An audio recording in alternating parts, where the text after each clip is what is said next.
Good evening and welcome back to the Collegiate Star League Round of 8 matchup between University of Connecticut and the University of Michigan. My name's Toffees. You can find me at Toffees TV, and I'm joined by my co-caster, Gorgon Zivandakow. Very happy to be here. It will be good cast. So it's going to be a lot of fun, guys. Last game, University of Michigan crushed it. They did a great job of mounting a comeback off of a little bit of a rickety mid-game. Came through, got the win. This is the road to DreamHack. The team that wins this best of 3 flies to Austin, and University of Michigan can smell the victory. The only thing that stands in their way is University of Connecticut. Great performers all season and last season, looking to show that the last match was a fluke. A big shout out to Twitch for helping to feature us every week and supporting the Collegiate Star League. Also, if you want to sign up for the Twitch internship for the summer, you can go to cstarleague.com and apply for a unique internship put on as a partnership between the Collegiate Star League and Twitch. Secondly, a big shout out to Asus Republic of Gamers. Not only are they our hosts and the makers of some of the finest PCs, laptops, and gaming equipment in the world, they are also paying for the prize pool and to fly all of these teams down to Austin to compete in the DreamHack LAN. So lots of cool stuff going on. Give a shout out to those two sponsors. Gorgon, let's talk about what we're about to see here. In the last match, University of Michigan got a very strong start in the mid off of that TA played by T1E.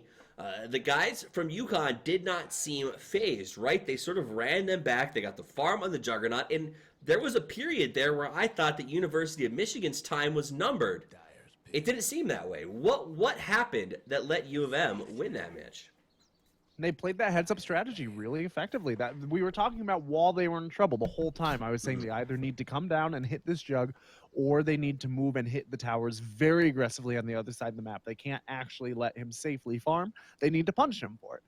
And they did that. They played objective gaming, and they punished the Juggernaut for being greedy on that desire to farm. Now, that's what a Juggernaut's supposed to do. It was unfortunate for UConn that they weren't able to defend 4v5, but at the end of the day, they probably should have been aware of that as a strategy and been planning actively to either split push themselves or have that Juggernaut around a little bit faster and take some of these team fights. Yeah, UConn so far looks like they're going a lot bit different this time around. They pick up that Spectre, that Lone Druid, showing a little bit of split push, a lot of global awareness. One of the issues that I feel that UConn ran into is they needed to have that farmer in there that fit the play style of Heartbreaking. But there were some fights that broke out, like you said, when University of Michigan started to group up that he just couldn't get to. And Spectre will solve that problem for University of Connecticut. So I think that's a good pick. I think it will fit Heartbreaking style of farm. Curious to see where the Lone Druid, though, goes into that. On the opposite side, University of Michigan has chosen the hero that Bellicoso tried to use against them in the last match. They're basically saying, we can play Void too, let me show you how. Yeah, the Void Lich is just such a potent combination. If they want to really double down, they'll grab the Witch Doctor. I don't know, Witch Doctor's banned out. Never mind, that last ban phase. Well, you know, the Lich and Faceless Void by itself is a very stellar combo. They have really a lot of options available to them still. The late game coming out of UConn here is pretty scary. Lone Druid and Spectre, both heroes that have relatively slow starts. Lone Druid even typically will go for a Midas, thus elongating his slow start, but bringing it back up here pretty quickly. Zingle loves this Alchemist. Yep. This is a hero that we see U of M run fairly frequently, and looks like they're going to just try to farm out for that first little chunk of time in this game and move in once again before that carry on the opponent's team is ready to go. Last time was a Juggernaut. This time it's a Spectre. Michigan went out of their way to ban the global strat. They got rid of the Zeus. They got rid of the AA. They got rid of the Invoker. And UConn is literally just saying, that's fine. There's more global heroes. I'll take a Spirit Breaker. I'll take a Spectre. So far, when you look at the lineup there, I presume that this won't be a support Spirit Breaker. I guess that it could be. Yeah, probably is. Okay, so and that works with the global. Right now, when you look at their lineup, do you see some weaknesses emerging, or does this seem like it should be able to deal with that farming Alchemist that we know is going to be pushing so hard? I honestly I don't love the Spirit Breaker pick. It gives for the global initiation with the Spectre, and I just into the Faceless Void, into the Alchemist. Spirit Breaker is not the strongest hero. He doesn't have the damage output to knock Faceless Void down before the Time Walk. He also doesn't really benefit from a lack of control, and there's a lot of AoE control coming out of the Radiant side. Yeah. Here they've got Acid Spray, they've got the Chronosphere, they have the potential for Chain Frost to be thrown around as well. And then on top of all of that, Spirit Breaker does a lot of damage, but he doesn't attack particularly quickly. So having the Ice Armor reduce his attack speed that much more is going to risk making him useless in some of these fights. He's going to be a Nether Strike, and then 1 or 2 attacks, the fight is over. Either his team won it or his team lost it. Right. I'm also unsure if the Lone Druid builds the Radiance here or if the Spectre builds the Radiance here. I guess it's Lone Druid goes for the Radiance and Spectre goes straight Diffusal to try and beat this out, but that means Lone Druid's going to go Midas Radiance almost certainly. That's a long time before that Lone Druid is actually doing anything in this game. So the draft, I can see some level of synergy here from UConn, but I do worry about their mid-game kind of falling out from under them. Absolutely. Lion gets picked up, a great counter for that Spirit Breaker, a lot of instants to stop. The Hex is really strong against the charge, and if Spirit Breaker gets picked off on the initiation charge and stunned, it really is going to open up the dire side UConn to finding themselves in a tough situation, right? If you're counting on that Spirit Breaker getting a 1 or 2 person stun on his way in, and he gets Hex right out of the gate, it puts you at a massive disadvantage. So Skywrath Mage going to get picked up, obviously, to deal a little bit with that Faceless Void, cause some trouble for him, maybe inside of the Chronosphere. That said, right now, knowing how Zingle plays the Alchemist, University of Michigan looks like they're getting a lot of what they want out of this draft, if that makes sense. Yeah, I honestly, I do like University of Michigan's draft better, right? They have more cross-platform synergy. They have a little more flexibility. They have more bounce-back potential as well. The Alchemist, if he doesn't get off to a phenomenal start, has Creeple's Greed catch-up. Lion and Lich are not farm-dependent heroes whatsoever, although they are squishy into the face of Skywrath Mage Spirit Breaker. One thing, though, that they do have to look out for is that late game, Alchemist can be a force to be reckoned with. Most certainly. We've seen lots of games get swung against supers, some games swung against mega creeps in the professional scene because of an Alchemist, but he does not traditionally typically go as hard as a Spectre Lone Druid would in competition. And do you think, is Zingle going to play this as that hard farmer, or is he going to be handing out eggs? Because every hero they have... The Life Stealer. Okay. Are they going to be playing this Alchemist as sort of a get Ags candy machine? Because all of these heroes really benefit from that. No, I don't think so. I think they're going to probably... They'll either do the mid-game fight, or they're going to do the... Oh, God. Do they do the cheese strategy? Are they really going to? They're up by 1. If you're going to do it, now's the time. Lifestealer might go Radiance, and Alchemist might farm him Ags. in Ags. Yeah. And then they might or alternatively, Lifestealer could farm the Ags and Radiance. So that's actually probably the way they do it. But then Lifestealer can eat the Alchemist and then jump into an Ancient, and they have Ancient Aura, or excuse me, Radiance Aura inside of an Ancient with a giant bomb potential. Either way, it should be pretty interesting. That said, let's do some quick introductions. Guys, welcome to the CSL. This is the round of 8, the last game to determine who goes to the Final Four between University of Connecticut and University of Michigan. On the dire side for University of Connecticut, we're going to have Village Fish playing the Spirit Breaker, Baliosco playing the Skywrath Mage, Heartbreaking on that Death Prophet. We're going to have VVVVB on the Lone Druid. And last but not least, trying to cast a shadow over this entire game is going to be PQH on the Spectre. All right, and here for the Radiant side, University of Michigan from Ann Arbor. We've got AA giving the finger on the Lion Zingle, is crawling around on the life stealer. Dandy is taking that Tachyon Master, the Faceless Void. T1E will be farming up a storm on the Alchemist, and Pave is chilling out on the Lich. They go They once upstairs again smoke and go right up the stairs. Pave shows, gets hit by 3. They thought they could engage, but everyone else is there. So they're going to come forward, pops the Lust, wants to make a chase with the Rage. Oh, There's no. the stun. This could be the end of Bellicoso. Who's got a Bella go? Back to the base, unfortunately, to start this match. Village Fish playing it very dangerous. Going to go for the rune and try to charge to safety. Gets stunned in the charge. This could be bad as he is all alone and left for dead. That is going to be 2 down to start this game. Was the rune worth it? You got to ask yourself that, especially because he didn't get it. You may think, yeah, the rune might be worth it there, because if Alchemist gets it, he gets that big, fat, like 400 gold bonus. But they saw Alchemist drop the acid spray, so they knew that he didn't level Greevil's Greed to open. More importantly, since he didn't level Greevil's Greed to open, it's just a normal rune. More importantly, Alchemist still got it. Yeah, but he didn't get it with Greevil's Greed. Right. That's the important thing, right? I mean, it's important to say that, like, that just went badly for University of Connecticut. Yeah. But I'm saying, like, you could maybe justify the risk of trying to stop it if you think the Alchemist has Greevil's Greed, but there's no reason to think that because the acid spray was out already. So, wow.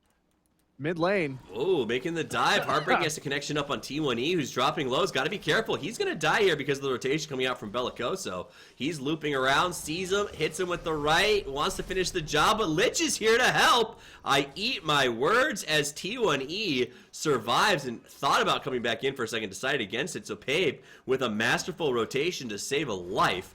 That was a beautiful job there. Early advantage going to the University of Michigan, which...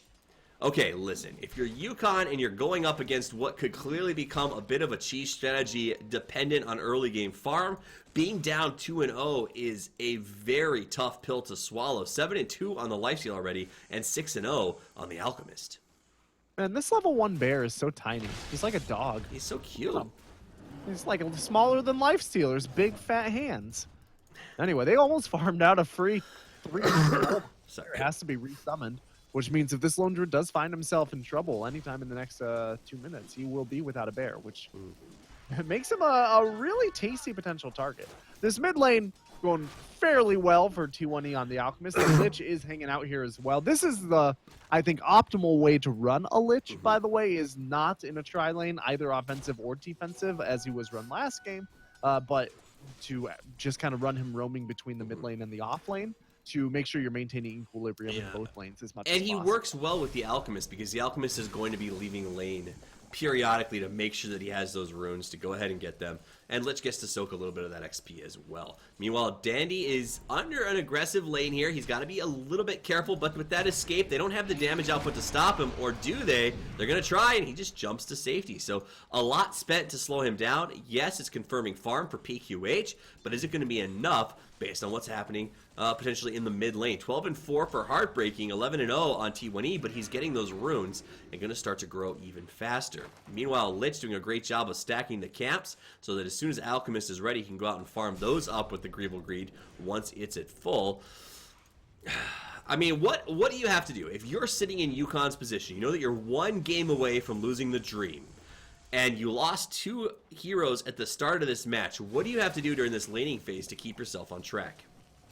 There's nothing they can do in the laning phase necessarily to keep themselves on track because their draft is not designed for the laning phase. Spectre is a weak laner, although the Lone Druid is not necessarily a weak laner. He is not a laner who traditionally is going to be getting kills here, right? He's a laner that kind of gets his own from a relative safe distance. He isn't necessarily zoning people out unless you've got like Admiral Bulldog running the hero, right? Death Prophet is a good laner. Death Prophet has good control at this stage in the game, but she's really the only one. Spirit Breaker to some degree, but even Spirit Breaker usually is not getting a lot of solo initiations until he gets the Nether Strike up, right? He often is reliant on either stuns from carries or stuns from his other support in order to even make kills happen. He's like a co-conspirator on kills. So I'm not sure that any time in this early game they're going to have a lot of opportunity to swing this. It's going to be all about offsetting damage and lowering expectations until they get killed, and trying to slow down their opponents by whatever means they can without actually feeding anything in. It's all about slowing U of M's roll, in short. Sorry, this had a good coughing fit attack right there. Bellicoso coming forward, wants to mess with Pave, decides it's not worth the trouble. Pave going to go back and just keep sucking that experience up while T1E heads into the jungle. Is going to do a good job of stacking, killing, and trying to keep his farm going full steam. Dandy at 2-0, being negated in terms of his farm. He's not getting much in the way of levels either. Is that going to be an issue for University of Michigan here? He's doing fine. Okay. He's about to hit level 3. The Lone Druid is sitting at level 4, but he's got a bit of an easier lane. Never mind, Dandy's going to die. And that's the exact opposite of what I just said. So that's no bueno. Oh, jumps, TPs. Can they get away? Oh! He lives! Let there be life! PQH not lumberjacking enough. Dude, he straight up 6-dayed that shit. Beautiful play. 500 gold lead right now for Radiant XP at 400.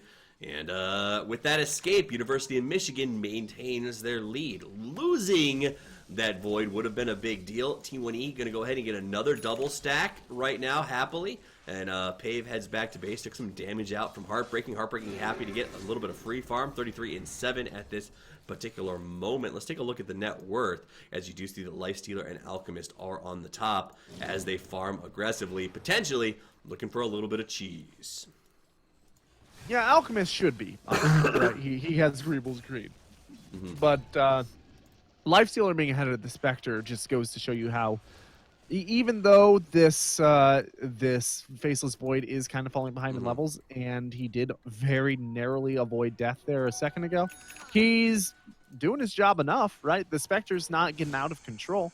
Lifestealer, ideally, you want your Lifestealer to get off to a better start than Spectre, because Spectre goes into the late game harder. Right. So you don't want to make that an easy transition. We're going to follow this charge by Spirit Breaker. He looks like he wants to get involved. Looks like they're going to go down. T1E under tower, pops the heal, sees it coming. They're going to make a move on him, but he's got lots of regen. Village Fish is exposed. He goes down. PQH makes for the play, pops his ultimate. Bellicoso in some trouble, dropping low as well. Pave goes down, but at the cost of 2. The chase is on as Heartbreaking has to break the siphon and run for the hills. They blew everything, including the Spectre ultimate, and all they got for their trouble was a Pave. So that comes out in the favor of University of Michigan, as T1E was there for both of those kills.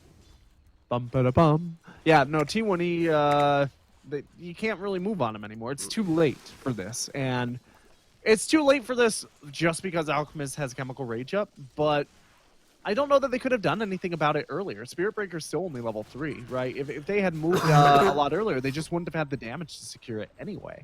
So this is a rare case where you kind of just have to let the Alchemist do whatever he's going to do. Try to block off his camps, as they are doing. This is a good move right here. But it's too little too late, potentially, to stop this Alchemist from just rolling through. Meanwhile, the Lifestealer, by the way, is doing absolutely fine work down here as well. Zingo doing great at 3.2. He's on par with the Death Prophet, who's had a relatively comfortable mid lane, as Alchemist has had to leave so often. Nice jump by Danny to just get himself out of there, gets the rune and walks away. And that means T1E saw the regen rune top and started to slather as he ran towards the bottom and got himself another gold rune. So T1E sitting very pretty at 4.4k and running fast. He's going to go ahead and keep farming up these creeps. Look, nice ward here. They're just trying to slow down the farm. So they're pinging it out, saying, I know that something's up. It looks like Pave will come out and try to ward it, or not. Never mind. I saw him ping. I thought they knew. Lone Druid is on pace to get his Midas up at about the time that you would want, which is about 11.5 minutes. He's on par to get it around 11 minutes, which is good considering how poorly this game has been going. Right. But getting a Midas into an Alchemist can be a big mixed bag. If that Alchemist goes for a mid-game build instead of going for a late-game combat build like you used to see way back in the day. We're going to stop when we go on Dandy. Dandy in a little bit of trouble, but he's got the jump, so he's going to wait till the last second. Off he goes, shot from Bellicoso. PQH on the follow with the Spectral Dagger. They're going in deep. That'll be the end of Dandy. No, he's not fine. He's dead. He's not fine. I thought he was going to get away from that. He had the time. I thought he had Time Walk Chronosphere. I guess he just had Time Walk. He's very close to 6, but he's not there yet. Not there and yet. That's that level disadvantage that you were talking about earlier, right? Coming in. If he was even only 1 level behind the Lone Druid right now, his laning equivalent, he would be But doing you know just what? fine. They go one Up for and one. bottom. They go 1 for 1, and it's a much better kill for the University of Michigan. Is they managed to get the real farmed hero outside of Spectre. As they get a pick off on that Death Prophet and push her farther backwards. Now Spectre is starting to look a lot better. He's got 4,000 gold net worth right now, level 8. Do they need to rotate up here and put a kibosh on what this Spectre's farm has been doing? Or can they just keep racing honestly, him, which seems to be what they're doing? They can just race. I think they don't. If they could shut the Spectre down, that'd be great. But it's not worth rotating either the Lifestealer or the Alchemist. Is that because both of those heroes get active much earlier. All right, T1E's getting charged. Big engagement on him. He's dropping low. Pops Greevil's, or not Greevil's Greed. Chemical Rage. Big bounce from the ultimate from the Lich. Is it going to be enough? They actually managed to kill him. That's 1 for 1. Village Fish is low. Can they finish the job? AA wanted it so bad.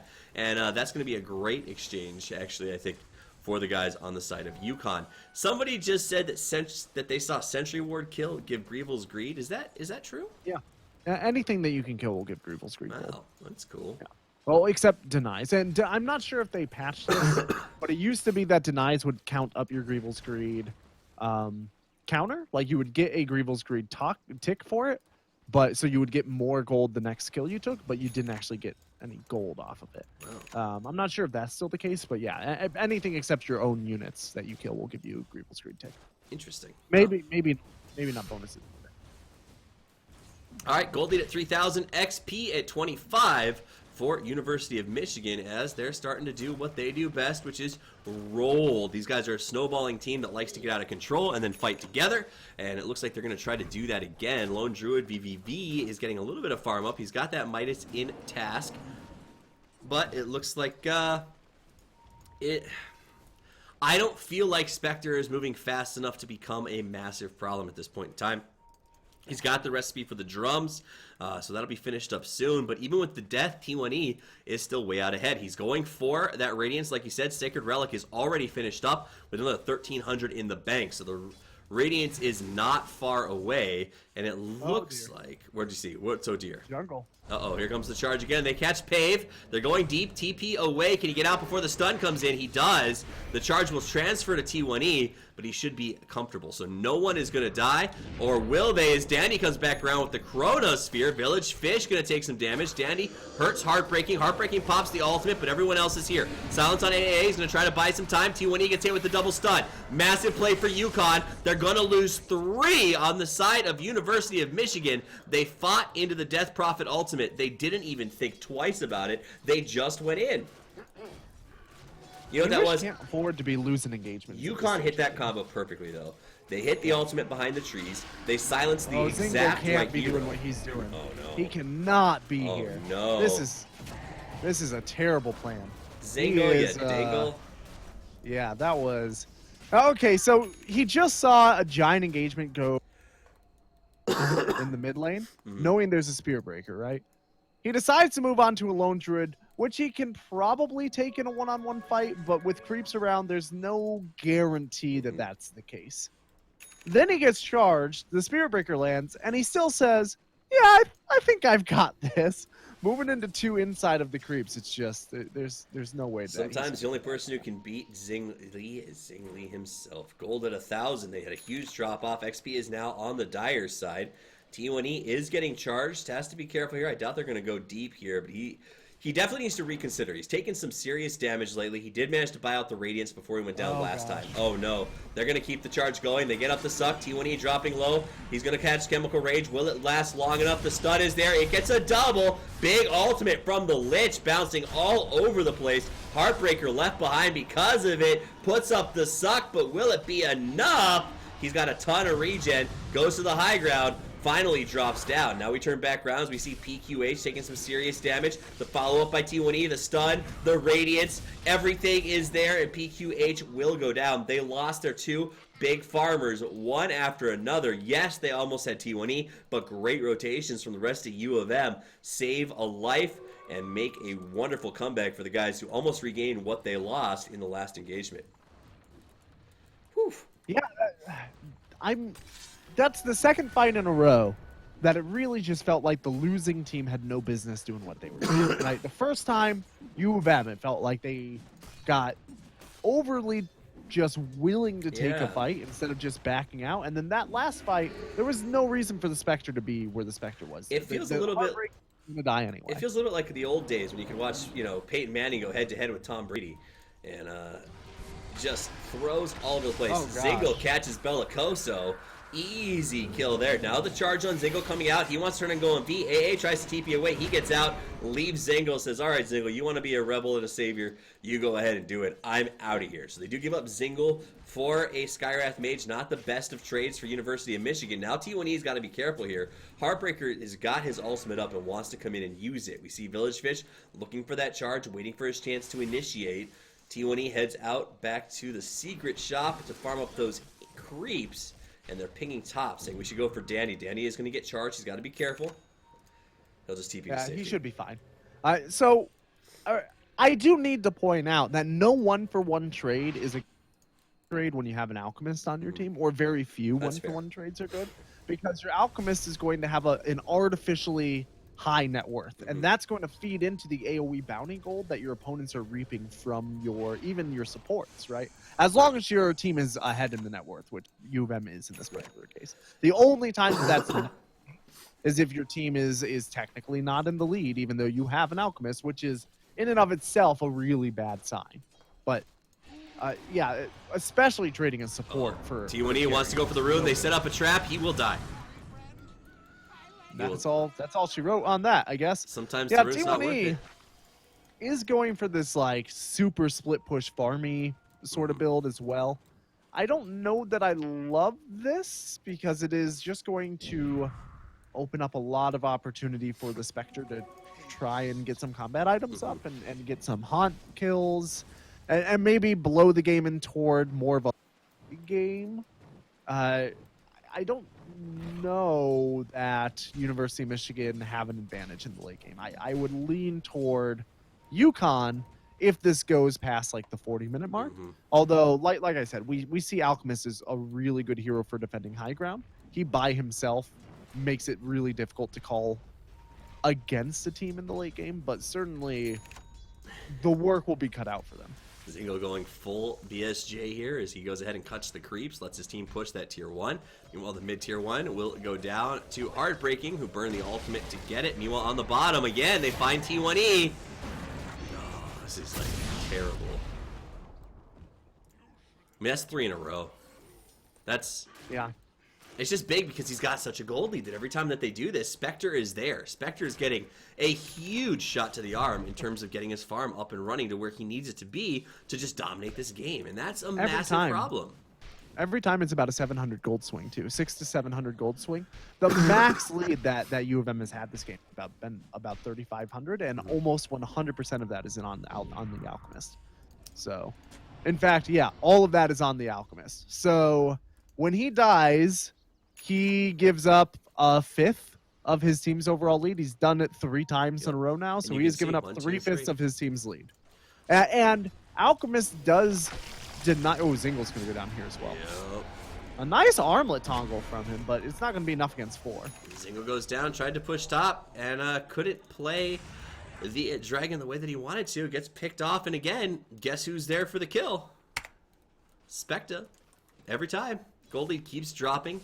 UConn playing their game, and I think that that's the key here, is that UConn could have gone on tilt. They could have struggled to deal with sort of when we saw that Alchemist come online and become difficult to kill, and they just stayed tight. They made sure they did their thing. They took engagements when they wanted them, and so far it's really working out.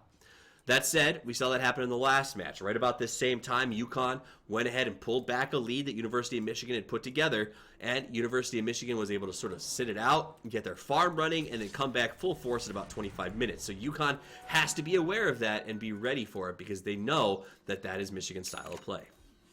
Speaking of style of play, T1E gets caught again by the stun from Village Fish. Heartbreaker comes in, gets up the link. Good chrono to buy some space. They'll turn back. Lich ultimate puts in some work. Bellicoso dropping low. He's in trouble. Spirit Breaker went down, and University of Michigan finally able to punish them for these pickoffs that they were trying to get. There's a bigger problem for University of Michigan than the Spectre that's been at all of these kills, right? It's that the Lone Druid's been given just an infinite amount of space. And remember, I had said that he is going to get Midas, and then he's going to go Radiance. That's going to open up the Spectre to get mid-game combat items. That's exactly the strategy that they've decided to employ. The Radiance is almost done on the Lone Druid. He's got a Midas to boot. He's going to be able to farm almost as fast as that Alchemist is from about 4 minutes from now until the end of the game. That's trouble for sure. And then he's going to be able to split push, allow the Spectre to catch back up on farm as well. Spectre's not even really behind, sitting at third in the net worth. The two of them combined equal about an Alchemist, but that's going to start to even out over time. All right, let's look at gold lead is back to the Radiant side very slightly on the 3,000, but like you said, almost all of that, not almost all of it, is on the Alchemist, which becomes an issue later on. Alchemist has picked up the Yasha and the Boots of Travel. Meanwhile, as we look in the rest of the team, Heartbreaking's got a Yule Scepter. The Bear is, how close is he to finishing that? There it is. Just about there, 1,200 gold. No, he's really, really close. But unless they kill him, like within the next minute or two, he's got it. There's no stopping at this point. I do think that UConn has been doing a really good job of creating space, opening up, and as soon as they got the momentum they needed in terms of items and levels in order to actually pick T1E off, they started rotating out. That's not something you see a lot from teams. Either they try to go too early, which is what I was kind of concerned about during the early days, or they just don't go at all, right? They just start to collapse onto objectives, and then they just get pushed through the meat grinder. Right. This has been a really good overall execution coming from UConn. I don't know that it's enough to win them the game, but it's definitely enough to give them some mid-game opportunity to swing it in their favor. All right, Zingo getting pinged out. Looks like they're going to send AA into the trees to put up some wards and keep an eye on things. Bellicoso thinking about engaging. We've got VVV on standby.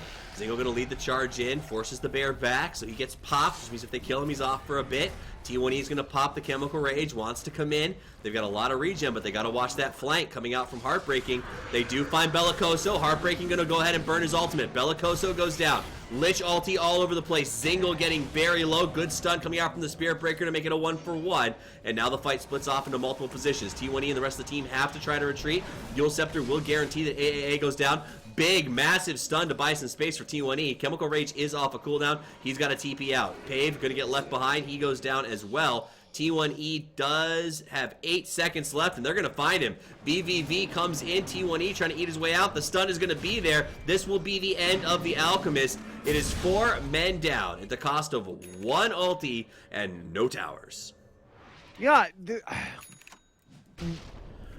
I'm kind of at a loss for words here. The decision for the Alchemist to go for the split push build, the Manta, Boots of Travel, presumably an Octarine Core, this sort of build that we saw around, I think it was Frankfurt last year, right? Last November, was very popular in the professional scene for a little while, and then also really popular in pubs. It fell off for a reason, and especially into a Spectre Lone Druid. Like, Alchemist is not going to be able to artificially bolster his team's push in a safe way to make up for the late game split push potential of a Spectre and a Lone Druid. Both of them just split push too innately, too well, and too safely. So instead, being able to be active in this mid game may have been a better call, especially considering, yes, Alchemist would have a little bit less net worth, but it would be much more applicable net worth to this stage in the game. It would be items that actually help them in fights.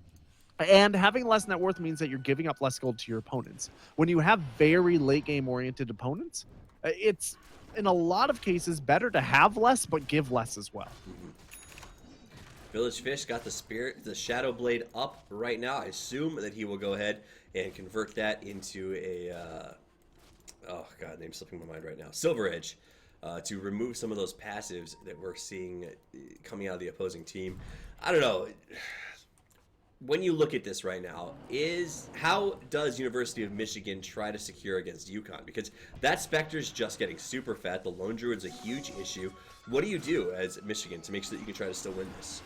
Spectre honestly isn't even an issue yet. He's been there for kills, and Haunt gives him, but like, he is not to a point where that Spectre actually is somebody that you're super worried about. You're super worried about what that Spectre is going to become. He's got a level 1 diffusal and drums, you know? Guy's not exactly killing it. I can't believe we got out of that. So he is literally killing the Lion, though. Lion gives his life to save Zingle.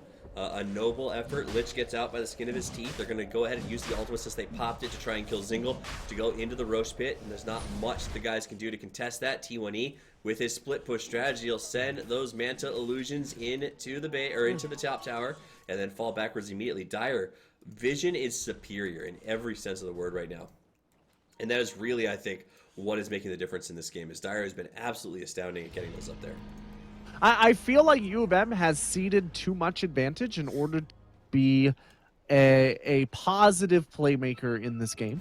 I think really they need to be reactionary for a little while. They need to use the opportunity to grab Chronosphere Lich ult combinations to let the Acid Spray force fights into the Acid Spray. They're going to go here on They're going to go on Heartbreaking. This is a good kill. Heartbreaking has some good net worth. They get a nice little pick off there, much needed.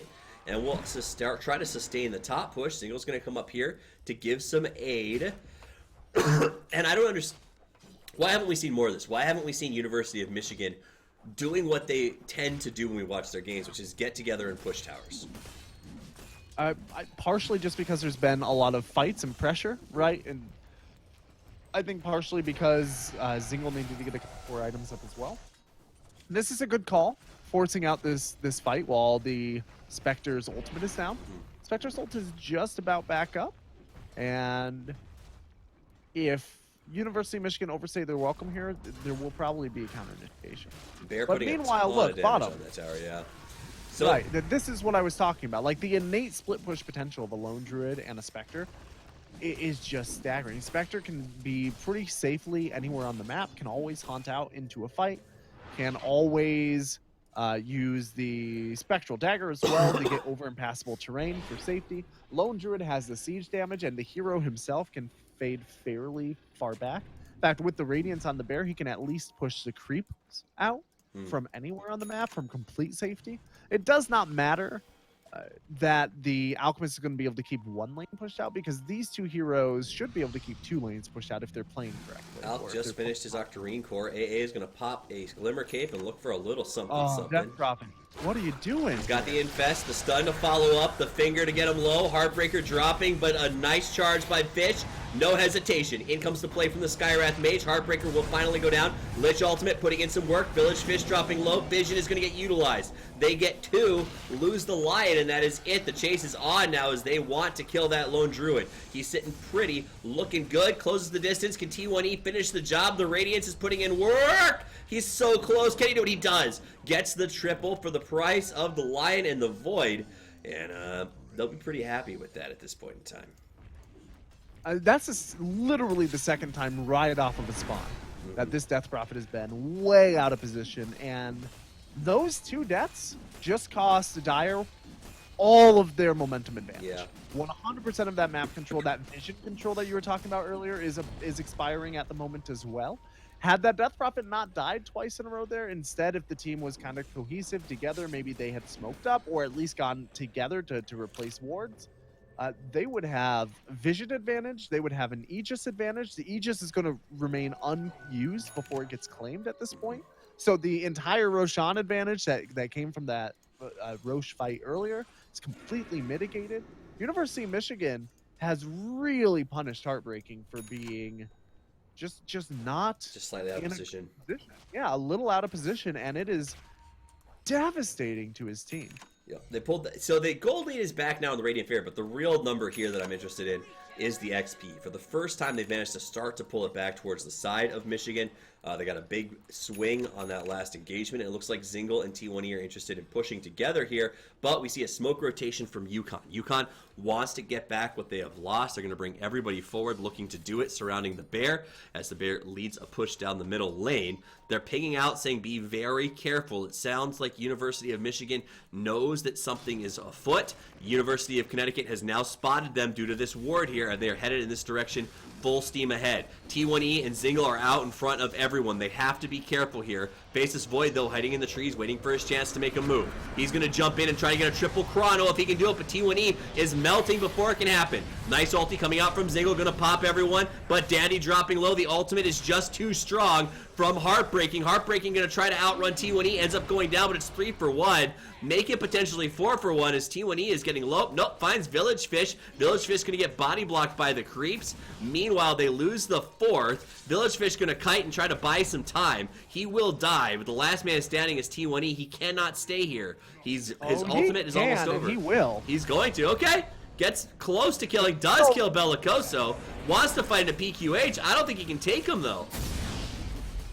His ult's going to be back up in 15 more seconds. Fair point. Like, he's got the regen from the Octarine Core. Wants to stick around. Pops the Blade Mail. Not going to be in time, though. T1E goes down. That's a 5-man wipe. That one Savage Roar was make or break for that fight. That Savage Roar either was on cooldown or missed somehow or just forgotten that he had that ability. That'd have been another double kill for Alchemist. But beautiful. Very, very close. Well, UConn, again, this is a back and forth. This is an EKG of a match, man. Look at this. The meters are just all over the place. Both teams fighting to the death. Maybe University of Michigan fighting to the death a little too often. Yeah, well, that's fine for them because they are a team that defends high ground really well. So if they do start to fall behind, they have a strong defensive potential. They're a team that does not split push very well compared to their opponent, even with the Alchemists. Like I said, it'll be 1 lane for 2 in most cases. But they are a team that should fight really well. So, yeah, they should be engaging. This is the stage in the game where they, in theory, should be stronger. It's a stage in the game where they, in theory, should be able to find opponents more out of place than later on, because later on there will be much less of the split and farm coming out of UConn and much more of the just straight up pushes 5.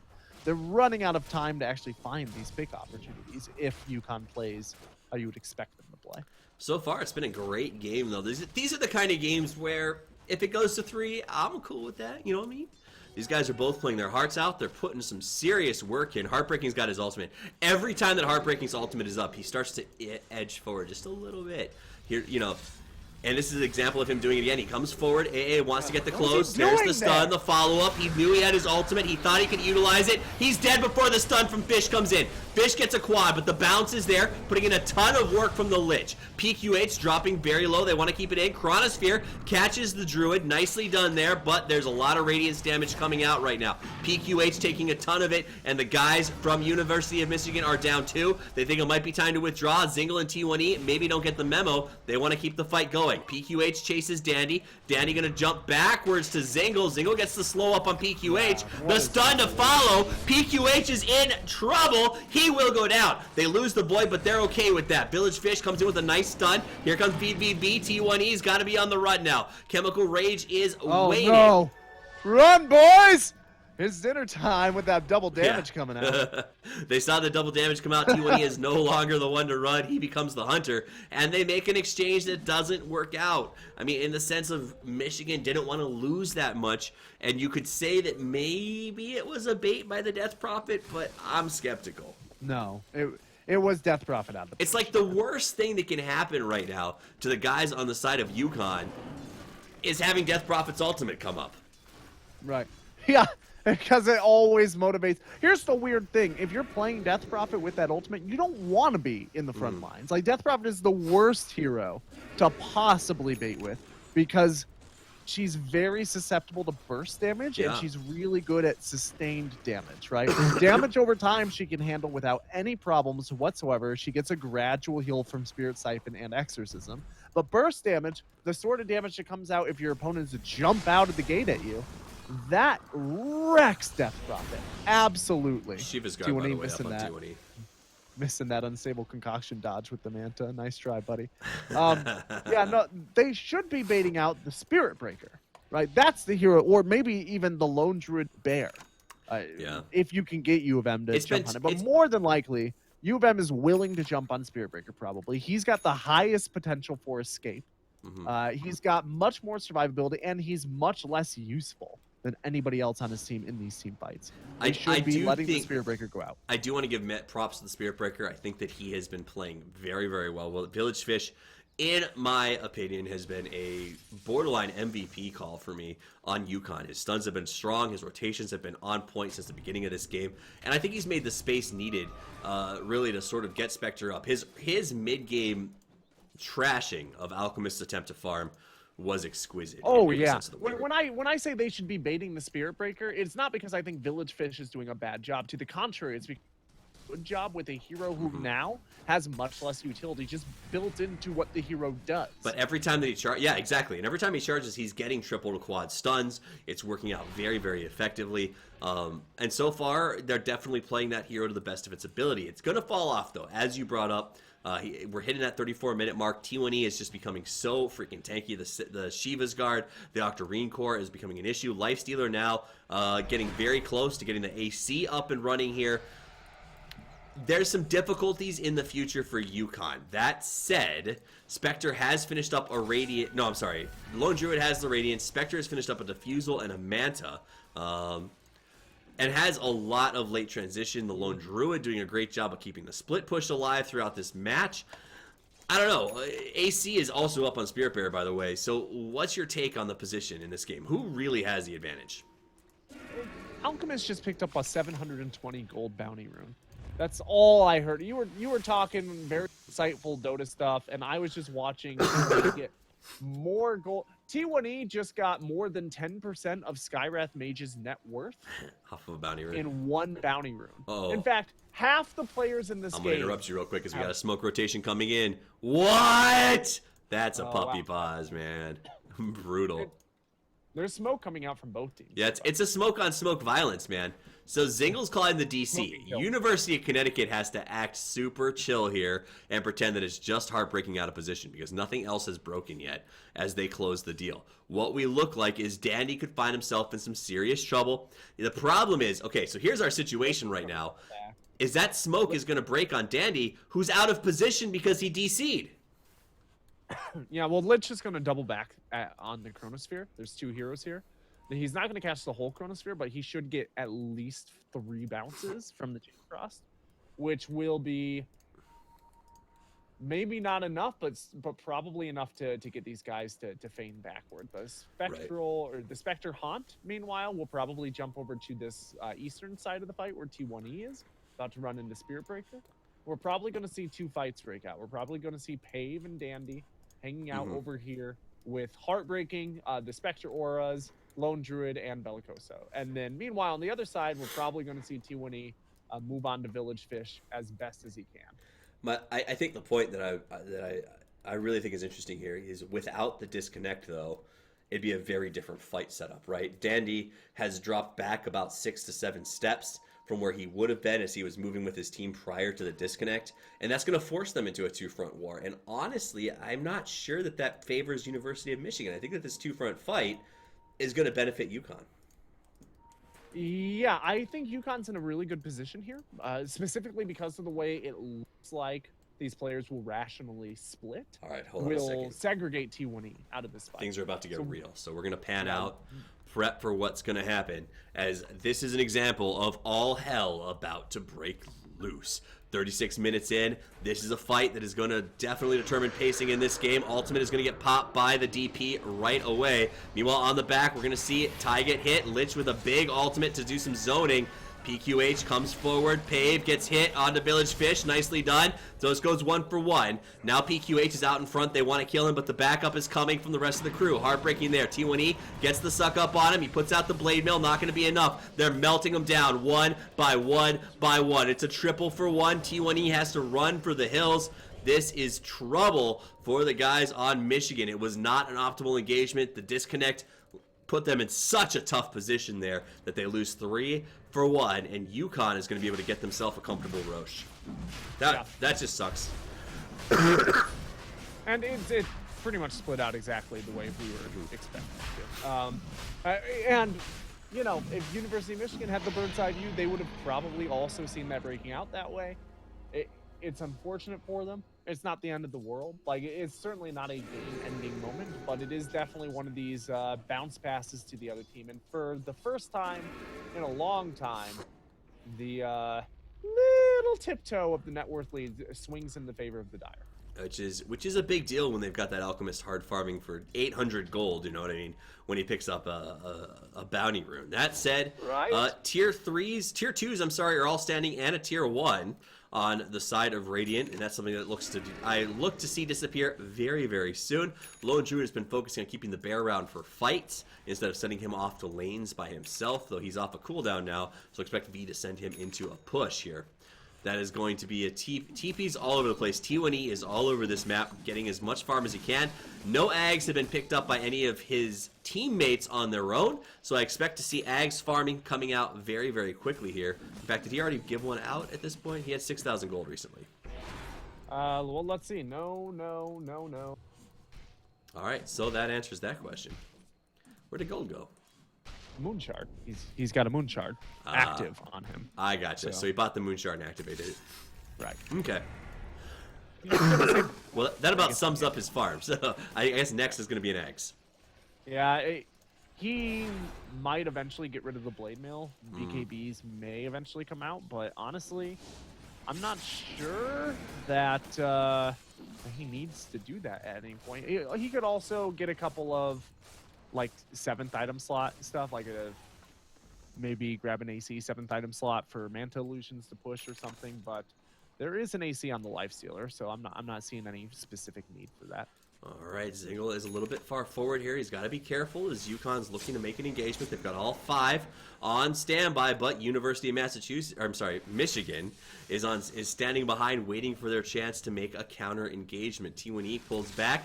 He's going to play safe. Chemical Rage goes out. They move on PQH. He's going to pop the Manta. Zingle wants to come in now. They're putting out a lot on the Bear, trying to get him down to get this fight underway. That'll get rid of the Bear. Bouncing ball. Bear returns. Heartbreaker putting in some serious work with that ultimate, and the guys from Michigan are going to have to fall back, but not before they lose Pave. Vision is out. In comes the move. Oh, no, that's a Chronosphere that's not going to work out for them. Tried to save Pave, but it's not going to happen. Village Fish does go down. PQH comes forward, gets caught by the Infest popping loose. Aegis, though, is there, and Zingle may lose his life because of it. What a root from the Bear. It's completely random, but it's just enough to make sure that the guys from UConn get the kill on Zingle. They'll fall back. They get an easy tower out of this that Aegis paying off in spades, and they'll back away after that wonderful little play. Michigan feels like they are just slowly but surely having the brakes ground down on them. This is the semi-inevitable stage of the game where the better late game starts to push an Alchemist back into the bottle. Unfortunately, there is a compression effect on Alchemist. The closer into the base you get, the faster he farms because creeps are brought to his gaping maw. And it's the harder it is to actually get any positive engagements once you get a Alchemist team completely up into their base. Right. The high ground advantage for an Alchemist is just staggering. The Acid Spray makes it so difficult to run around that choke point. It's the perfect width to cover the whole thing. He farms like a madman. He's about to finish his second Ags to give out. The first Ags went away of Lion. So Finger of Death now is going to be doing 725 damage into an area. That's not nothing. No, not at all. Although there are a lot of tanky for Dire, so at least that's not like half of anybody's health except the Skywrath Mage. So it does seem like this Void is having some real connection issues, which I think cost University of Michigan big on the last engagement. He is trying everything he can here. He's actually building his own Ag Scepter, so he'll have the Ag Scepter up here shortly. Problem is, he can't stay connected long enough to use it. He's only level 14. Yeah, I'm not sure why he's building an Ags at all. This Alchemist, he started building. I think he started it a long time ago. Yeah. Yeah, but He got brown boots. even want to consider turning those components into something else, because Alk is going to have the spare gold to get him in that. Right. Like, after the Lich, Void is the next best option for a gift. It's like, otherwise, its Life Stealer is not that big of a catch. And Alchemist can increase his own stats, which honestly might not even be a terrible idea. Part of the reason he's dying is because his innate HP is not really that high. 2340 is less than the bear. It is less than the Spectre by a wide margin. It's about on par with the Death Prophet. If he did have some more stats, he would certainly survive these fights longer. Every 100 HP compounds because of how much regen. And with the Octarine core, it really benefits from that. So we'll see what he does here. It looks like they're going to play a little bit safe. Not a little bit safe, a lot bit safe as they move back into their jungle and group up. Smoke is going to be used as they head back out towards the lane looking for something. They're pinging out. No Lone Druid. They want to kill V, but they decide not to. They actually go back towards their opponent's mid lane. I'll tell you what, University of Michigan loves is walking uphill with Smoke. I really don't know what their meltdown jam is on this point. Yeah, no, they are all up and in this. It's a mind game. They're like, they'd never expect us to do this. All right, they're going to go up a third set of stairs here in a minute. They rotate back around. They smoke to grab the bear. Well, I think they couldn't find anybody else. They knew the smoke was about to end. They figured, let's take the bear, put a little bit of a difficulty in terms of Lone Druid on the respawn of the bear. If they can kill Lone Druid here in this fight, then they probably will take the base, or at least take a tower. So that's what they're gonna think. That's what they want. They need to put something together. They're gonna go fall back. They get the bear. They see that Yukon with the Manta style from the Alchemist is all bunched up at base. Now they have to be careful. Zingle is doing what Zingle does best, which is puts himself in a very forward position. I do think he needs to be very careful here right now. That AC is good, but not good enough to survive the onslaught of everyone else. And he will head back to the middle lane, get a little bit of farm while the rest of the team watches, waits, and thinks about getting a counter engagement should they try to move on Zingle. This is how you bait. Right, this is called using someone who's traditionally out of position. Oh my goodness, he catches a triple. Wow. He got them all. The ulti comes out, it's going to bounce everywhere. Heartbreaking goes down before the fight can even get underway. Camp Burner's ultimate, Village Fish jumps in. We see a lot of damage now. Village Fish going to go, pops the vision, tries to get himself to safety, and he will. That's a big loss. Immediately, they buy back. We see a buyback coming out from Heartbreaking. He pops his ultimate, comes storming in. AA is going to go down. T1E's got a run, gets a big stun up on everyone. PQH dropping very low. If they can finish him, they get what they want out of this. PQH, though, has the range, has the speed. Another massive stun from Village Fish on the run-through. Finishes off the Faceless Void. Heartbreaking kiting. That's a dieback for him. Village Fish goes down 2. It's 2. And now they want Bellicoso. Bellicoso uses the Force Staff to the high ground. Not enough range. T1E lets him live. Wants to go after VVV. Zingle now wants to chase, but Zingle's chasing alone. Wow. Really good use of the Savage Roar in combination with the high ground vision. That, if played any other way, is a dead Lone Druid. If he did the Savage Roar earlier or later, Lone Druid's dead right now. Wow. And if he died right now, they'd be losing the base. Like, that Savage Roar just saved his tier 3s, probably. Zingle checks Roche, doesn't get a lot of anything. That's like the third big Savage Roar play we've seen, at least. Like, that spell has been cooking their goose all day. Oh, man. So, VVV definitely playing very, very well on this hero. Seems to know him inside and out. Goes right back to the push. But here comes the Ancient Creep. Wants to play with the bear. Going to do some damage on it. Can't go too far forward, though. Has to be a little bit careful. And there will be the Manta push split coming out of T1E as he farms up yet another Ag Scepter to hand out to the rest of his crew. So far, Lion has an Ags. Void has finished his Ags the classic way. We see Lich does not have his. So the next one, this one that Ty just bought, will very likely go to the Lich, who I think, based on what we've been seeing from his ultimates, that would be a pretty strong Ag Scepter for him.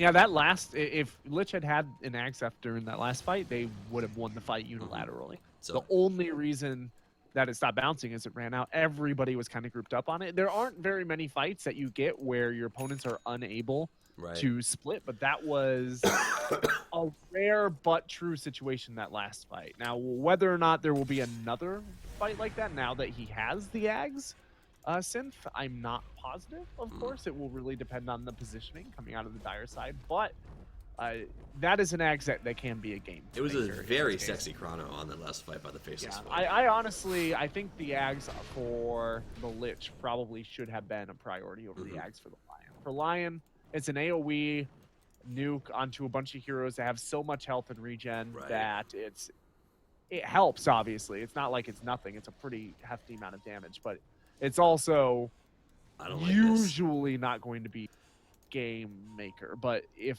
in that last fight that Lich had an Ag synth, the game would be over right now. Gold lead, by the way, is at 4,000 for the Radiant. XP is over 18,000 for the guys on University of Connecticut. So they definitely have levels, but we're hitting a point where that's going to start to even itself out soon. Let me look at the actual stack chart of levels here. So still a lot of guys getting close to that 25. Still, you know, good, but everybody passed, for the most part, that level 16. That said, Radiant is having a lot of trouble with that XP. Lion, Void, and Lich still without that level 16 ultimate. Yeah, I will also say for the Dire side, a lot of heroes don't really have to consider items. Actually, Spirit Breaker grabbing the second tier item on the BKB just then. That's huge for them. But Death Prophet did opt to go for the survivability and the gank potential of a Rod of Atos instead of going into an Octarine Core. I don't absolutely love that choice. A lot of these fights are situations where the Death Prophet would be surviving if she were getting extra lifesteal. And a lot of these engagements are coming, or at least a handful of really negative engagements have come just short of the Exorcism coming. So I want to point out Jealousy in Twitch chat. They just got to the that chronosphere we were talking about a little while ago, and he sums it up the exact way I should have casted it, which was, "What a chronosphere, Dandy!" Unfortunately, didn't do anything, or did it? Oh, I don't know. Yes, it's amazing. Which is literally, I think, been the way that this University of Michigan fights have gone, where I can never tell on engagement. Is this going to work out, or is this going to be the worst idea ever? Well, both teams have a really fantastic counter. Amen to that.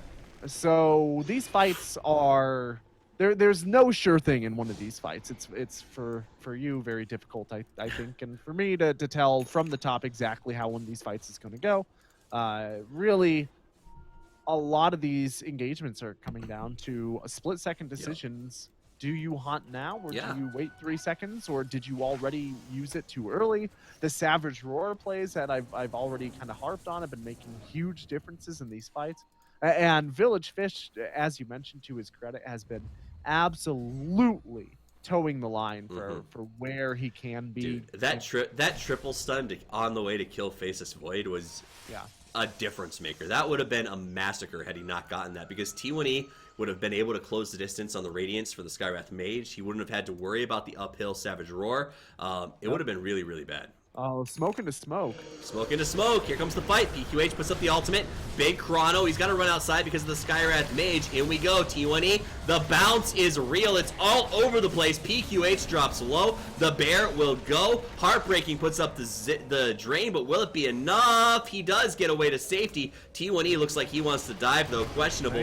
Meanwhile, Zingle is left behind, and he's fighting 3, which is dangerous. T1E is going to fight Skywrath Mage. Zingle somehow manages to stay alive here, but his regen's about to go down. He does an infest bounce, and here comes T1E returns. The bear's on the run. This bear just respawned, so he's going to be very careful with it. T1E looks to go for the high ground. He's got the backup of Zingle. They've lost their 2 big damage outputters, and this looks like the high ground is potentially going to be a problem in terms of defense for the guys of UConn right now. UConn sends Bellicoso forward, but objective-based gaming coming out of Michigan. They want to do this. Ultimate going to put a lot of damage on Zingle. The charge coming through. Going to close. Gets a double from Fish, but Fish has to back immediately. And again, sticking on the objective. I don't like how close they insist on standing to each other, but they want that Rax. They're going to get it down. T1E has no interest in leaving. He pops the Alchemist Rage. He knows he can finish this Rax no matter what.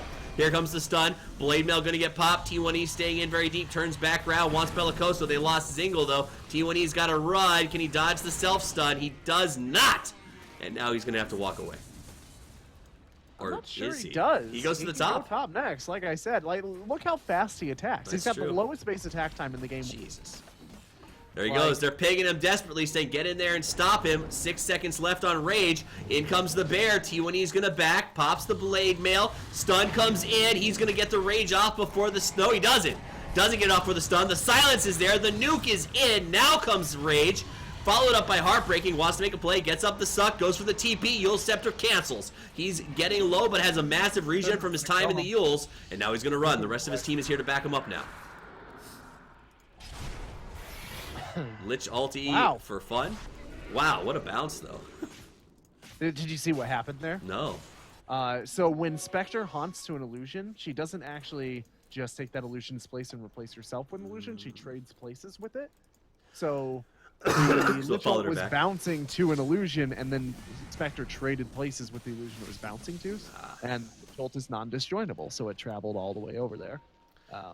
That's one of those little interactions that I've actually seen make huge differences in team fights. So like one of those split team fights where Spectre goes from one side of the fight to the other and accidentally carries Lich's ult from one side of the fight to the other on her illusion that she wasn't even watching, and then gets her entire team killed, sort of thing. Like, that's a real interaction that can really burn. Which it felt like Lich was doing on purpose. Zingel's going to boost the travel right back in. They want these racks. They know that they are key to maintaining this game. In goes Tide, takes down the range racks, turns immediately to the melee racks. Not going to get distracted, puts out the stun, wants to move it on Heartbreaking. Heartbreaking backs away, gets stunned in place. They're going to try to make sure the racks goes down. Infest pop by Zingel, turns back around on PQH. The ultimate is out from Heartbreaking. Will it be enough to stop the racks push? It's not. T1E and the rest of the team now back away. Yukon's burned everything they got to try and get this kill. The stun comes through. T1E gets a beautiful invisibility as he now runs for safety. Heartbreaking dropping very, very low. AAA wants to play. He's got no ultimate though. He's got to back off, and we're going to lose two. Zingel and the Faceless Void have gone down. AAA as well. Pave going to TP to safety.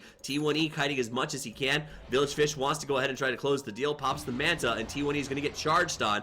But the rest of the team is not quite in range. The Chemical Rage is going to come out. Heartbreaking wants to come in close, but has to be careful. He's very low on health. T1E wants to keep running. Can they stop him? They absolutely need to. Invis Rune is there. He's going to not go for it. Juke's back in the opposite direction. Pinged by Orange. The charge is up. He's so hard to kill, but they accomplish their goal. They finally get him down, and Roche is up.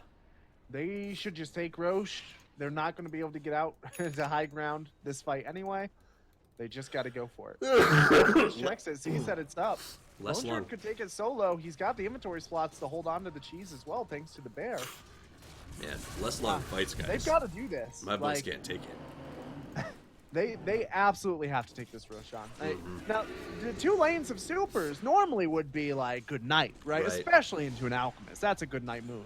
But unfortunately, there is just a Spirit Bear, Lone Druid, Death Raptor. These are really amazing pushing heroes. Right. So 2 lane supers is not the end of this game. Now, if they get wiped again, it's over. But barring that. So Spectre gets up the Aegis. Where'd the cheese go? It's on the Skyred Mage jumps in there and grabs that. Now we see respawns coming out. It looks like Alchemist going to be up very, very soon. Let's take a look at what our Ag Scepter counts are right now. Lifestealer has... Did he sell his Ags? Single sold the eggs, it looks like. Got one from Alk. Yeah, right. I thought you meant he sold the Ag Synth. I was like, you can't do that. No, he sold the eggs. He sold the eggs that he bought earlier. He's got a moon shard now, right? Right. Interesting. All right, so he's been getting a little more farm off of these exchanges, getting back on track. Dandy, who had a very tough start to this game, is still brown booting. I'm sorry, he didn't sell. It was the Faceless Void that bought the eggs. This cold is killing me, man. Yeah, okay. I was really confused. Yeah, I'm sure I confused you. Did you hear my confusion? No, call me out next time. I'm sure we confused the hell out of literally every single person who's watching. I thought maybe you saw something that I didn't see for a moment. I don't know, man. Nope, I'll let it slide. I've got the flu. I'm on flu medication, and these fights are so ridiculously insane and spread out every single time that it is intense to say the least, and trying to like watch it all. This is actually a lot of fun. Gold lead is at only 6,000 for the Radiance. XP is so overwhelmingly in form of the Dire. They are maxed on Spectre, they're maxed on the Lone Druid, and we are maxed on Alchemist. So the next person to hit that 25 is going to be Zingle and Death Prophet, and Lich just hoping to get to level 16. Coming in on Pave, there's going to be the Haunt coming out here. The Zingle's already had They're going to try to get away, and now Ty's going to also turn back in with dropping the low. self-stun. Looks like behind, finger from behind. They're going to get Bellicoso down. Heartbreaking's got the ultimate burning. Vision going to come out. Heartbreaking pops the BKB. Village Fish doing a great job of locking in the stuns. T1E very, very low. The infist from Zingle puts him inside of the Chronosphere, unfortunately, and that may cost him as he's left behind. They do get T1E out. Zingle at the cost of him, so they lose 2, but T1E is able to get away because of some help from his boy Dandy. The charge coming through, not going to get him in time, and this will give some momentum to Yukon, who's going to head down that bottom lane and try to make something out of it. Spectre still sitting with the Aegis, an engagement that just did not go the way of University of Michigan, though they've got to send someone back. Heartbreaking has to defend because the TP boots on the Hulk means that he can go in there and just try to backdoor that lower tower, so Heartbreaking going to immediately respond and try to stop that from happening while Lone Druid split pushes the bottom. Yeah, University of Michigan have an innate advantage here in that they still have a tier 1 up in one of their lanes. It's very unlikely that they're going to get surprise Megad, which is great. Alchemist can take 2 lanes of supers, right. The same as Spectre Lone Druid is able to take 2 lanes of supers. The difference is Spectre Lone Druid are just better at controlling split push. At this stage in the game, they are more capable of utilizing their map positioning for advantage, especially when it comes to controlling the pace of the lanes. All of that said, obviously Yukon are going to need to take 1 or 2 big fights still before they're in a position to take this game, and they're going to need to do it without losing anybody who doesn't have buyback. Fortunately, they do have an Aegis for a $130 left, and they do have 4 buybacks across their team. Meanwhile, only T1E has a buyback for the Radiant side. All right, so let's keep an eye on... I'm tempted to just put up the buyback since net worth is sort of irrelevant at this point. So we'll leave that status up there for you guys for just a minute or two, as the next engagement is probably going to be a pretty important one. Boots of Travel purchased on the Death Prophet as well as the Spectre, one after another. Let's go take a look at what is out in terms of boots for everybody. Zingle also with the Boots of Travel. Alchemist with the Boots of Travel level 2. Guardian Greaves up on the Lich, and then now it's double boots on the side of Dire. As well as this is an Ethereal Blade on Skywrath Mage to go along with the Veil of Discord. So Skywrath has been nuking in these engagements. The Boots of Travel on the Lifestealer are honestly such a huge deal because he can infest into the Alchemist, Boots of Travel into a fight on the other side of the map. And if the fight doesn't go well, he can still Boots of Travel back to his base and get ready to defend. Right.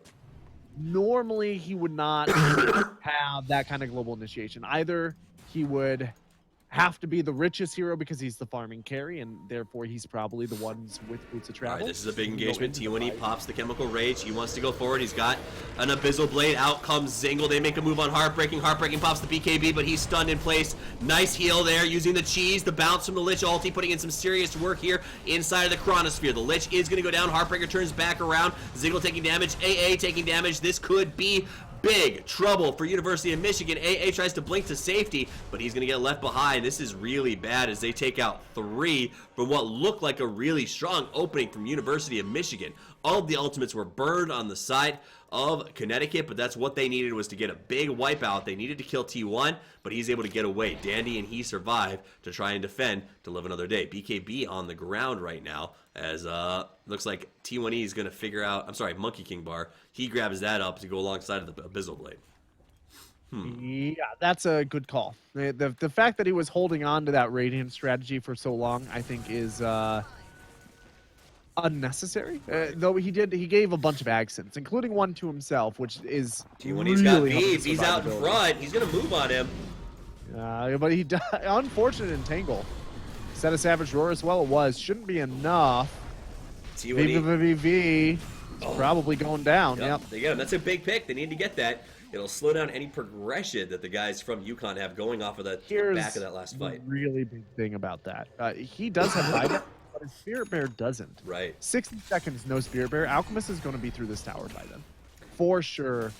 I don't know that there's anything that they can do to stop this. At least a tower. Dire arrows are all pointing at Ty. DQH wants to come forward. T1E is going to fall back. Not interested in getting himself in trouble. He will go. The charge is going to get canceled. The Mantas will push forward, but they no longer have the Radiance, so they're sort of just there. Yeah, well, they're going to have the Lifestealer here in a second. And, I don't know. 3. They're going to start to lean. No ult from Death Prophet for 24 seconds. No ult on the Spectre for 9. He goes to Chemical Rage. This is the push. They're going to go in straight to the tower. The T1E going to wail on it. Everybody can just stand there and watch. Not much they can do to try to stop it. Lots of damage going to probably come out here from the Skywrath Mage. T1E trying to bait out a little bit of something. Zingle going to take some damage. PQH comes forward. T1E goes right back to the tower. They say just do what you have to. Try to take it. Glyph comes out. In jumps Dandy. Catches Heartbreaking. But the damage is so massive from the way that Skywrath Mage is built that it puts some trouble on Dandy. PQH, though, is going to go down. Buyback 1, buyback 2, buyback 3. Tower drops. T1E, Chemical Rage in 1 second. Going to go ahead and burn that and back away as Pave comes in. Puts up his ultimate. Shiva's Guard, I think that was a Shiva's Guard pop. Zingle now on the run. T1E on the run as well. Zingle is going to go down. T1E going to try to get out of this one. Pave going to be sacrificed for the good of the Alchemist, and he'll TP to safety. And they lost 3, but they got the tower. And they forced 3 buybacks. Yeah, that was worth it. And T1E's already at the top lane. What a dick. Not only did they force those buybacks, but they also forced all the ultimates, right? Defensively, which means that there's no way UConn can actually push out and engage off of those deaths. So even though there aren't buybacks on Zingle or the Lich, Lich actually just got enough gold for buyback, as I said that. They can't really push off of it. Right, that's the thing. Even if they could push, they wouldn't be able to push out into tower fast enough to actually get the gold. So, yeah, that actually works out really well. Have a much easier road to Rax and Megas. They also can do some split push pressure onto these tier 4 towers, one of which is down to almost half health. Yeah. They've got some options available for them. I think we're still 2 big team fights away from having University of Connecticut within striking distance of them. 2 fights, not a lot of fights in this game. Like, we've already seen a handful of fights in the last couple of minutes. So right. We're talking as soon as these heroes can actually respawn, we might be seeing fights back to back. All right, so the XP level or the XP farm is really on the side of UConn, but they now have 23 max level heroes, which means that that's going to stop being relevant. That's going to stop being relevant here in just a second or two. Lich still desperately trying to get the level 16 ultimate up. Abyssal Blade going to go on the ground as T1E switches out Mithrils, and it looks like he's going to put an Ags for stats. What did he do? He already has one. He already has an Ags for stats. I don't know why he had half an Ags on the courier. Anyway, because he's putting an Ags onto the I assume. Ah, gotcha. Yeah, he gave Void us an Ags, so Void now has an Ags for stats and an Ags. He can sell his Ags at some point as well. Ags for days, boys. Yeah, their whole team has Agsons. That's true. Which, yeah, that's not. I don't think that's calculated in the net worth. So the net worth advantage that Radiant has, as far as I'm aware, that's a dead bear. Is going to be behind by all those Agsons. That's a dead bear. Immediately the next bear is spawned, but that means they have 1 down, 1 to go as they start to push up the bottom lane. They want to finish this Rax. The guys from UConn, do they defend high ground or they take the fight to their opponents? They're going to smoke, and it looks like they're going to try to take the fight. They've got to take the fight out. The choke point potential for University of Michigan is so much better. This is it. Here they go. Big movement. Charge is going to come out. Bellicoso dropping low. Can they kill him before he puts out his damage? They cannot. Fish with a nice BKB move on Dandy. Dandy goes down before he can get off a Chronosphere. T1E in a little bit of trouble. There's the bounce from Pave, putting in some work, but not nearly enough. T1E is going to go down. He gets stunned by the bear. AAA is going to go down. Everyone except Zingle has died, and now Zingle will make it a 5-man wipe as they get wiped out by UConn. Ultimates are burned, though, so they're not going to have a ton of push potential here. Buyback is available on Alchemist, so they can't risk a speed push because he'll just TP it and cause trouble. Yeah, that's one of those team fights. Right? Takes 1 more, and you could realistically see UConn sweeping away with Brilliant play on and UConn. And also the really nice thing about that is that because they did get everybody from their opponent's side, their ultimates will be back up by the time there's another engagement. If they only got a handful and then force the rest back, there's the realistic possibility of a re-engagement. Wow. Oh, wow. And they're going to get Roshan. This is all on the back, though. Really a great play by UConn to come out and fight in the choke point. I think that Michigan thought that they would take the fight on the high ground, and they caught them off guard. And that was the key to that fight, is everyone was out of position. They were able to sort of melt folks down. Also, Alchemist thought he had gotten a free kill on Bellicoso, who showed himself first, and it was just a beautiful bait by him. Yeah, the decision to come off high ground was just absolutely the best decision I think UConn has made this entire game. Yeah. There is no reason for fighting near their racks. Absolutely. For if only the reason that Alchemist will chew through those racks and be happy to die doing it. Mm-hmm. Right. He just attacks too fast. He's got too much damage output. You take it out down off the racks. Not only are you freeing it up away from a choke point and catching your opponents off guard, but you're not allowing that barracks to be caught under fire while you're trying to kill out the Alchemist. All right. Gold lead is irrelevant. XP sort of is too at this point. It's all buyback, baby. Right? That's what it's Both all about. Lifestealer and Alchemist have buyback. Only Spirit Breaker for Dire. Though they're very close. Let's see. Danny's going to have his shortly. Lich is going to have his shortly. Lots of cooldowns, though, on the opposite side. 4.5 from the Skywrath. 1.5 minutes from the Spectre. Heartbreaking and from VVV. So if they can get a good kill here or a push, that could be the end of things. The question is, will UConn give them that opportunity? And based on the way UConn's been playing, I highly doubt it. Yeah, this is going to be a fight. Zingle caught out. He's going to be rooted, and he is going to go down. That's what we call no bueno. Yeah. He does have buyback, at least. That is going to be incentive to push. Yep. Obviously, Ultimates are up on the side of UConn, so they're going to make this play. It looks like the guys from Michigan might want to just go for the race, as they're not TPing back. They're heading straight down lane. They could do this. They If they trade Megas for mid lane, they know that they're not going to lose top, because top soul is a tier 1. Right. Right? And now they're going to skip. They're doing a skip. They're going straight for the ancient. Can they defend it? That's the question. The glyph has been used. They lost a tower. They're going to go in. They're going to go for a skip, and they're going to send T1E straight toward to the tower as well. It's a race, boys and girls, as they're on the ancient. Yeah, what are they doing? They lost it. They TP back. It's over. That was terrible. So bad. Oh, what a way to lose this game. Wow. You've got a Death Prophet with Exorcism. What are you trying to beat her for? There's siege damage on the goddamn bear, U of M. Oh my gosh, that's just such an anticlimactic way to lose this game. Man, after we put an hour of work into that, they go and throw it that way. All right, guys, this is Toffee. You can find me at Toffee's TV. I'm joined by Gorgon the Wonder Cow. You can find me at the Wonder Cow, and you can find all of us at C Starlink. Don't go anywhere. Big shout out to Asus and Twitch for making this possible. We got one more game, and this one will determine who goes to DreamHack.